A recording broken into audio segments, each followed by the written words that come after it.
Taylor starred at running back and safety for Miami's Gulliver Prep. His desire and gifts were honed by his father, who put him through a rigorous daily training regimen. Workouts could happen anytime, anywhere. We would get in front of his house, work out. His daddy would get us up, take us, trick us. Like, come on, let's go get some slushies. We get the slushies, and as soon as you get back in the car, he'll take your slushies and make you run to the house. Now you gotta run all the way home to get the slushies. Like, there's no better motivator than Pete Taylor. In his preseason debut, he ended his first series with an interception. First game, NFL, he was the best player on the field, and you could see it. There is Sean Taylor. We talked about this rookie. What a splash he's already made. I said, all right, we got ourselves a Hall of Fame Pro Bowl player here. That's his fourth takeaway in 2 1/4 games for the Redskins. Everybody could see it. Even though all us are top-flight athletes, it was something different about him, and it separated him from the rest of us.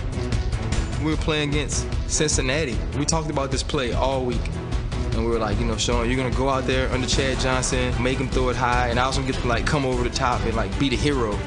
And he jumps up and picks it off. I remember everybody calling, like, man, your boy crazy. And I'm like, what happened?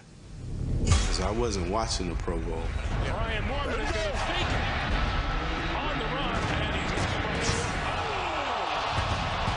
Sean Taylor. He was like, wow. That's why he can be known as one of the best safeties to play the game.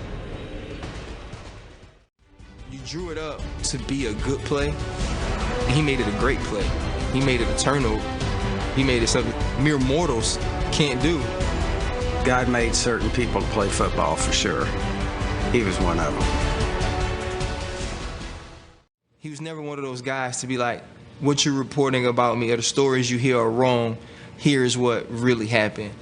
And so from the outside world, when you hear those things, you perceive them as the truth.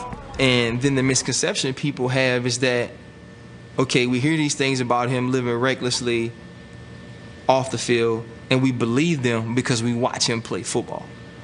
And when he plays football, he's reckless. And so people thought that was who he was, but it wasn't.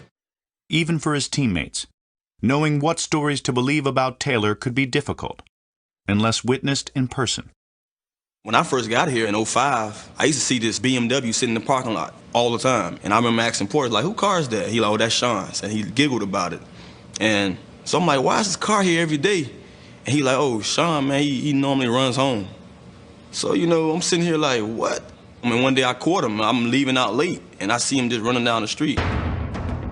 Those are things that now you look back at when we played the game, never got tired. That's why, because he put in the work behind closed doors that a lot of guys don't do. We'd be up there in the office, and you'd go, look at that. And it'd be Sean before practice, running 100-yard striders on the field. None of the coaches told him to do that.